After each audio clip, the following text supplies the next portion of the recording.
sektor. Laban sa agresyon ng Estados Unidos, laban sa pagkainutil ni Bongbong Marcos sa kanyang kababayaan para resolbahin ang fundamental na suliranin, hindi lamang na sektor ng transportasyon, kundi ng ating mamamayan. Hindi kailangan ng emergency power na pinakikiusap niya sa Kongreso at Senado.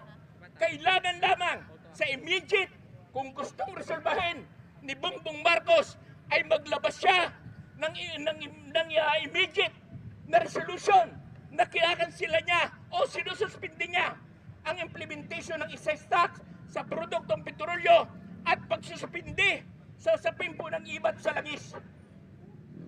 Dahil alam po natin na itong mga batas na ito ay mula nung pinatupad sa ating bansa ay nagdulot ng pahirap hindi lamang sa hanay na sektor.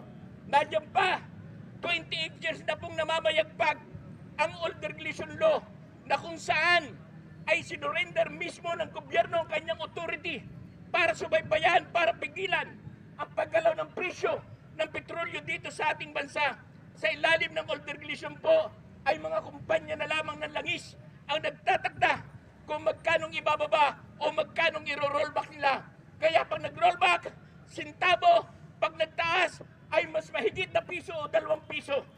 Ganyan ang ginagawang laruan ng kumpanya na langis ang mamamayang Pilipino. Ang driver, halos araw-araw po na gumagalaw ang presyo ng petrolyo dito sa ating bansa. Pagtulog mo sa Lunes, pagising mo sa umaga ng Martes, paghilamos mo, iba na po ang presyo ng produktong petrolyo.